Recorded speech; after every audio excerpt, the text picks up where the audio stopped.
Hello and welcome to I Can't Believe It's Not the Mouse, the podcast all about animation not made by the mouse. I'm your host, Octaviano, and today I decided to go back to a couple of decades. This was the first movie I ever saw on a DVD because it was the first movie that I owned on a DVD. It was, well, technically I didn't own it, but let's just say I owned it. It was one of the earlier Dreamworks movies, and I don't know if I'd say it's an underrated classic because it's gotten a franchise. I don't know if it's the franchise it deserves, let alone I don't know if it even really should have had a franchise. But hey, they made other stuff with it. They made shows.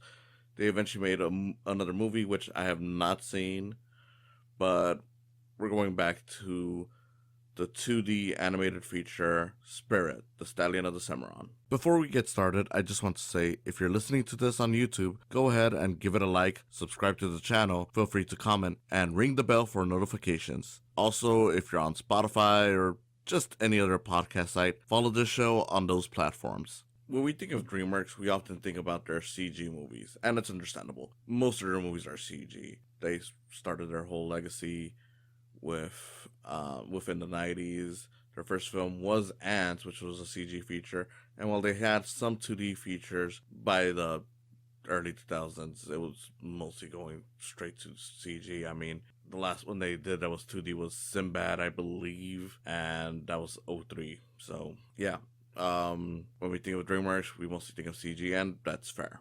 But there is that period early on where they had some 2D features, and there were beautifully animated 2D features. I think most of them are good.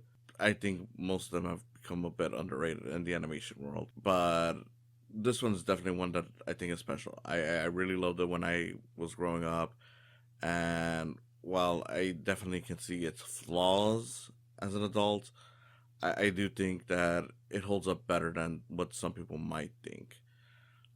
So Spirit, for those of you who are unaware, is a movie about a horse who basically is out in the wild, gets taken by these soldiers. This movie's essentially taking place. I'm not sure if it's necessarily supposed to be during like the Civil War or anything like that. I mean, you do have like the main obstacles that Spirit encounters being Union soldiers, but again, I don't know if it's necessarily supposed to be the Civil War. It is during that whole period where they're slowly taking over the West, because you of course have a lot of Native Americans right there, indigenous people who are of course living out their own life and getting into their own troubles with the Union as the Union is trying to take over the land. But we don't focus too much on that. It's really just, okay, here's a horse, gets taken in by the soldiers. They try to break him. They can't break him. The horse eventually befriends an indigenous man. They escape, bond. The man realizes that Spirit doesn't want to be a horse for people, so lets him go. Then some other stuff happens, and eventually Spirit returns to his home. Wiser horse, I guess you could say. It's very simple, and it kind of has to be. I mean, it is a movie that is from the perspective of the horse. One of the great things about this movie is that, for the most part, when it comes to the animals, the movie is silent. Like, of course, they do the animal noises and stuff like that, but the horses don't talk. The eagles don't talk. The characters are all conveying these emotions through their animation. It's only when the people are around that you hear any dialogue, and that's only through the people. And it's all just really impressive stuff from an animation standpoint. The animation, very incredible. A lot of great 2D stuff. They have a mixture of CG stuff, some of which is noticeable, but a lot of it blends in well with the movie. It is really impressive stuff seeing it, decades later, and it really makes me wish that I could see this on a big screen, just because it's just so impressive. Even when I first saw it, I only saw it at home on DVD. So it is definitely something that I think is beautiful to watch. Like, even if you're not too into the story, you'll probably appreciate the animation on display. It's just, and I know this is the big thing that keeps some people from loving it, and I fully understand, even though I don't think it's as big of a problem. It's a shame that they weren't fully confident in the visuals of the story, that they decided to add in Matt Damon. Now, I don't know if Matt Damon was like the whole narrator, because Matt Damon is essentially playing Spirit, but only as a narrator, explaining what's going on. And I don't know whether or not he was there from its inception, like if they always had plans to have a narrator, or maybe after a few test screenings they realized, like, okay, kids are not understanding this, we got to put in a narrator. Because as far as I know, there's no mention of that, but I do think that could be a possibility, just because it does kind of come out of nowhere. And while he doesn't necessarily ruin the movie, he's just repeating what's going on. At the very least, the biggest thing I'm grateful for is that he's not, you know, saying a bunch of slang or hip terms or anything like that. Like, it's very much just like telling you, like, okay, this is what I feel, this is what is going on, blah, blah, blah. Very straightforward. Not necessary, but at the very least, it doesn't feel like it's necessarily pandering to the lowest common denominator. It's very much just, okay, let's explain what's going on for people who might not be able to understand the visuals. To a point that there's stretches of the film where he just kind of disappears, and you can just watch it with the animation. So again, doesn't really ruin the movie for me, but I get why it's an issue for a lot of people, because it does kind of distract from what's going on. And then there's the music. I know the music is also an issue, because there's a lot of songs that come out throughout the movie paired with the animation, and a lot of it, at least some people, comes off as very much like, okay, well, if the narration isn't explaining this, then the song will kind of explain the whole thing. Like, hey, look, Spirit was just born, so here's the song, Here I Am. I remember seeing from some review when I was trying to look whether or not the Matt Damon thing was a last minute addition or was part of it from the beginning. Can't remember who said it, but point is that someone pointed that out, and I'm like, okay, I mean, you know, I've heard of this before, but you know, just hearing that specifically, I'm like, okay, I can kind of see what you're saying, but at least while I was watching it, the music just kind of added to it. I mean, it helps that, I mean, as far as I know, a lot of the music was made for the movie. I thought it was cool, but I can kind of understand that some of it was a bit on the nose for whatever situation was going on, but I didn't really mind it. It didn't feel distracting, like something like in the Super Mario Bros. Movie, where it really feels tacked on. I don't know. It's a fun movie. I do think it could be better, but for what it's worth, it's definitely a visual masterpiece. Just from the perspective of, like, okay, we're telling this story mostly through the visuals of these characters, while just having the humans carry the dialogue every now and then, and it's all very simple, very effective. I don't know, it was fully engaging. I mean, I had a hard time pausing it in between breaks, because I was watching it pretty much between work and, you know, home. So um, specifically lunch. You know, no one ever, you know, think that I'm watching it while I'm, you know, doing my work. Um, I don't know.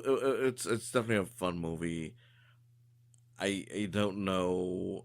Uh,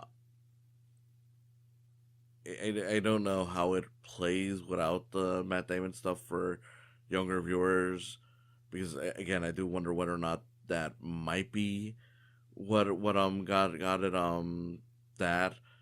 But I don't know. I feel like, you know, even as a kid, when I watched it, I comprehended a lot of it, and it was one of the reasons why the movie was so interesting to me as a kid. Just seeing this movie that essentially told its story entirely by, you know, how the animals act, and it's not just like, oh, here's, like, you know, some wisecracking stuff. I don't know. It's not DreamWorks' best, but I feel it's definitely an underrated one, and I feel like a lot of people owe it at least a watch, especially because, while I'm sure, you know, most people are willing to, if you probably got into, or at least were made aware of the show through the Netflix show that they made, and then of course the other movie. I don't know if it's supposed to be within the same continuity. I kind of doubt it, because I feel like it's a little bit closer, well, not really closer to modern day, but It's like in a different time period. But I don't know. I just don't know how people feel about that. But this one on its own, just very nice. It's very different from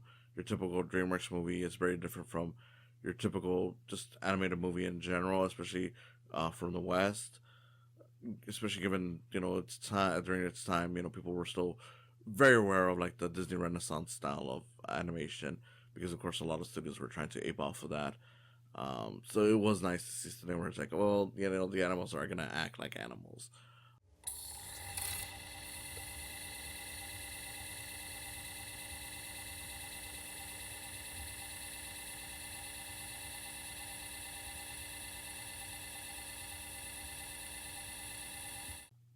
While watching it, aside from the just being entertained by it and being reminded why I even liked the movie, I also realized, man, it's kind of crazy what 2 decades ago looked like within the animation landscape. Not so much just in terms of this being 2D and also just the overall tone and everything, but also this movie's rated G. Now I know some people don't even know what a G rating is anymore because I can't think of many movies that get the G rating anymore. I mean, even the Paw Patrol sequel got a PG rating, and that's a preschool movie. But I feel like the rating system has, I mean, of course it has its merits. Of course, it keeps kids from watching, an R-rated movie where characters are going to be swearing and doing all kinds of things. But I do feel like it's kind of become a joke over the years because I mean it probably always was, but I don't know. It feels more noticeable now than ever, just because you got a lot of these movies that are like, okay, well, this is a movie about I don't know. Well, like any animated movie, a lot of them are very toned down compared to some of the G-rated stuff that was there before. Because of course the G rating is supposed to be like, okay, there's general audiences. There's nothing really that'll be that offensive to anyone. Kids can watch it and whatnot.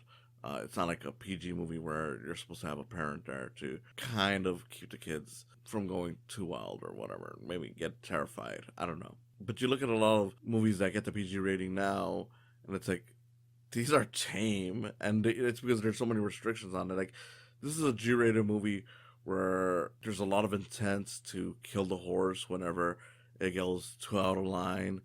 There's a lot of scenes where the horse is being, I don't want to say like full on torture, but it is pretty much essentially being tortured because they're restraining him, hurting him and whatnot, trying to teach him a lesson so that he can break. You even get like the general in the movie, at various points, smoking a cigar, which that's a big no nowadays. It's just all these kinds of things that I'm like, this is a G-rated movie. It's kind of crazy that, if you put it on today, one, it would be a PG rated movie at least, and two, some of these things would have been cut from, or just to get the PG rating. The smoking would have been cut, and they probably wouldn't have shown any intent to kill the horse because it would be deemed that too much for kids. It's rare when you actually see villains get killed off in a lot of animated movies now, just because oftentimes they're like, oh, well, that's too much. We'll show them get arrested or they learned their lesson or something like that. And sometimes it's fine. I don't really think like, oh, they need to kill the villain in order for this story to work. But it is interesting to see. That's kind of where movies have gotten, where a lot of this stuff is considered taboo, even for the higher rating. Wow, this is the landscape we're in now. So it definitely felt off watching this movie, just doing all these things within that rating. I don't know, definite time capsule stuff, and it just reminds me how old I'm getting, and that 20 years ago might as well be 50 years ago, which is crazy because you got a lot of people who will swear up and down that something from 20 years ago shouldn't be considered retro or nostalgic or anything like that because it's not that far from our current times. But it's like, maybe not, but at the same time, the world 20 years ago feels a lot different than the world currently. It definitely feels different here with the rating system, but I don't know.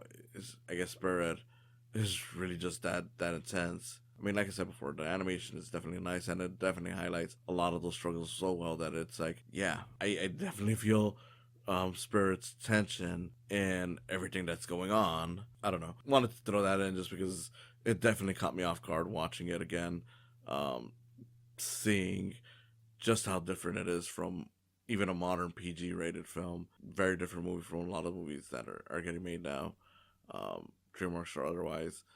But yeah, it's definitely a solid time. I mean, I guess, in summary, I would say it's definitely a movie that I would recommend to animation fans. Kids will definitely enjoy it. I feel like a lot of the adventure in there is enough for them to grab onto. I don't know if they really need the Matt Damon stuff. I think that could have been dropped, but for what it's worth, it doesn't ruin the movie. At least not for me. I feel like it's there only to explain stuff, and while it's not necessary, it at least feels like, okay, it's not there all the time. It leaves every now and then, and once it comes back, it's kind of shocking, but only because it's like, oh yeah, I forgot this is a thing that's happening in this movie. Characters are compelling, even if Spirit doesn't really talk outside of narration. I don't know, you care a lot about this stuff. I mean, I've heard people say that this is way too politically correct to capture just how rough the West was, and I can kind of see that, but at the same time, it's like, look, the movie's supposed to be from the horse's perspective. Horse is not going to understand a lot of this stuff. I don't mind if they trim it down to just basically what the horse will understand. And the horse understands that there is a difference between the indigenous people, the Native Americans, to the white man. It's not Pocahontas, if anyone's wondering. Like, it's not the kind of movie where I'm like, man, this is uncomfortable to watch, given that some of the messages are kind of racist nowadays, as well-intentioned as Pocahontas might have been. I'm not gonna lie, it was kind of well-intentioned. It just comes off very racist, and yeah, I'm not a fan of changing history like that. But whatever, not the point. Point being, Spirit, good movie, fun time for kids, fun times for animation enthusiasts, and I feel like even if you're not an animation enthusiast, if you're just an adult watching this, great solid time. It's a fun Western, especially because how often do you get Westerns from the perspective of the horse? And I like the fact that as a Western about a horse, they don't try to make it like, okay, let's just make it a Western, but the horse is not the lead. Like, no, it actually makes you feel and understand what a horse could feel like in the perspective of this time period. It is very much a horse story, is what I'm trying to say. Like, it's not just like, okay, we just have a human character, but we turn them into a horse. Like something like what do you call it? Home on the Range, where you could replace the main characters with humans, and it probably wouldn't play that much differently, other than they wouldn't get kidnapped by a cow wrangler or whatever. Spirit, solid time, beautiful movie, well worth to watch. Again, if you're a fan of animation, you'll love it. If you're a kid, you'll probably enjoy it. I think you will. I enjoyed it as a kid. And if you're an adult who isn't a fan of animation, but still want to watch a good Western, I think this is definitely a fun one to watch, just to get that perspective of like, hey, what might a horse have felt like doing all this Western shit? I say that so bad. But yeah, it's definitely a fun time. Give it a watch. It's available on YouTube for free, as far as I know, free with ads. I believe it might also be on Netflix. I could be wrong, just because I would imagine that they would have it paired up with the show, unless they want to keep it really distant, just to avoid acknowledging how different that is from the show and the recent movie. It's probably also there. I don't know. This movie is not hard to come by. It's just that it's not being searched upon that much. Definitely an underrated movie. It deserves to be seen, and honestly, just a fun time. So, with that said, I'd like to thank you for coming in today and watching this. This has been Octaviano Macias, and I hope to see you again next time.